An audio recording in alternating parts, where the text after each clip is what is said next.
in the best case scenario, I assume you'd like them to be able to, if we could, get a game or two in before the postseason, just to kind of see where they are. That'd be accurate. Yeah, I think you just have to deal with reality. I mean, so we've been dealing with this all year, and our reality is we have to go with the guys that are available, and that's what we've done. And if we get them back, then it's a bonus. Tom, Jaylen named Player of the Month. I mean, obviously, every time we ask you about him, you say great things, but can you do that one more time? Yeah, he's having a phenomenal season. I think we're fortunate because of it's not only his play, it's the leadership, it's everything, and he's carrying a big load, and they're loaded up on him pretty good. He's making the right plays. He's bringing the best out of everybody, and he does it consistently. It's every night. So he's seen it all. They zoned him. They boxed and won him. They're blitzing every pick and roll, and he still, finds ways to get things done, and he doesn't force things, and he just makes the right play. But he's having a great season, and he's never satisfied, and that's what I love about him.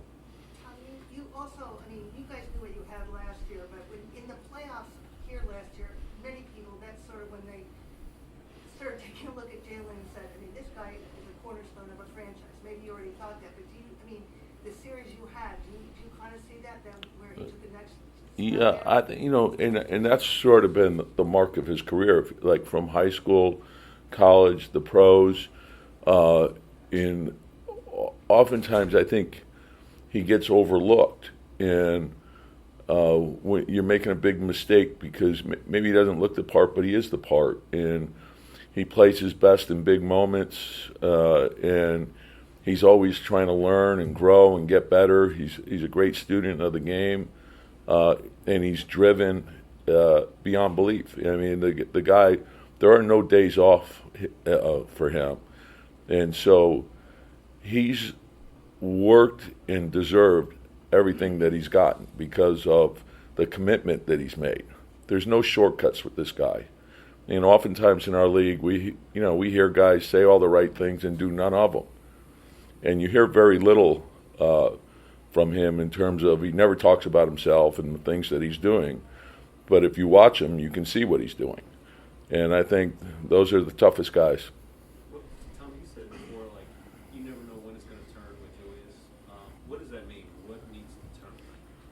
Well, I guess the thing for him is he's just got to keep working every day till he can get to the point where he feels confident that he could take the contact that he's accustomed to. I think when you look at his game and the way he plays, we don't want him to change his style of play, and I think that's important.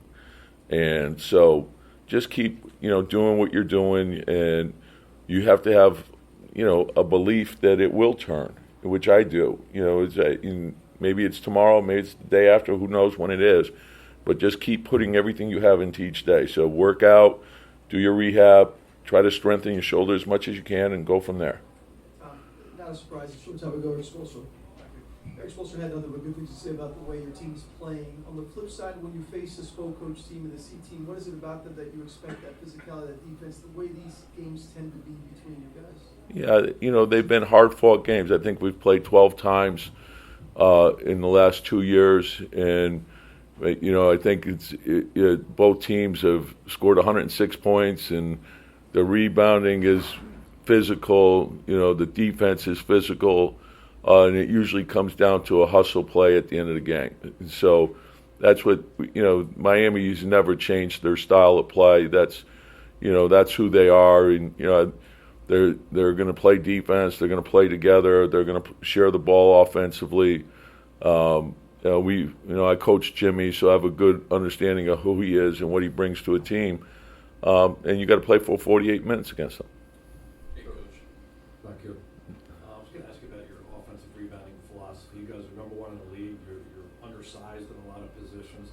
Most teams run their bigs to the rim. You seem to run 3 or 4 guys per possession. Is that a strategy on your Yeah, well, some of it is unique. Some of it is the player skill. I think, and people were concerned about Josh playing the backup four, and Josh is just a basketball player. He's having a phenomenal year for us, and he does everything. He rebounds the ball, he plays defense, makes hustle plays, he rebounds out of his area, and offensive rebounding, I think, is, we always talk about, offense working together, and creating advantages.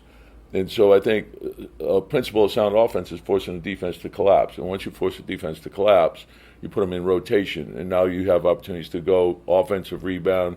And we want layups, we want free throws, we want offensive rebounds, we want open threes. And so the offensive rebounding, I think, oftentimes gets overlooked. And that's reaction to the ball. And you can create advantages from that. But that's also a byproduct of everyone working together. Coach, over like the last 10 games, Bam Adebayo has been taking a couple threes a game. When an all-star player starts adding something a little bit different, when does it catch your attention defensively? Yeah, I think that it's a mark of, a great player. I think great players, particularly ones that work like Bam does, you almost expect them to keep adding, which he's done. And he came into the league a great mid-range shooter, great touch, for a guy his size. So expanding out is not a surprise. And just, I don't know him, but the things I've heard about him, I have great respect. He's a very good playmaker, very good shot fake guy, can play in the post, can crack you off the dribble, very good going to the offensive board. So it doesn't surprise me that he's added that. And, when you look at the makeup of Jimmy was more of a mid-range guy, and he's not going to take a lot of them, but when he shoots them, you think they're going in. Just since Miles been in the starting lineup and kind of the rotations have settled with that, what have you thought of the production from the second half? Yeah, it's a mix because it's and again, it's hard to point a finger at this or that because you're also dealing with like the minutes restrictions, and so normally you'd have a starter or two in with your bench, and that's usually when we operate best.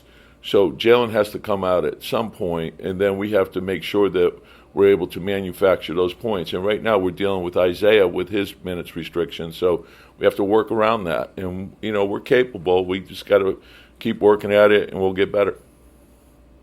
Tom, I wanted to ask you, I know Jaylen was there too, but what did last summer, do you think, do for Josh as far as the springboard, that experience with USA? Yeah, and I had the opportunity to work with USA, a long time ago, and I always thought it was a byproduct of that was the players being around other great players, and I think they learn from each other, and I think that whole experience, it's international, but it also brings them into the season at a high level. Like there's not a ramp up for them; they're already ramped up, so I think they hit the ground running.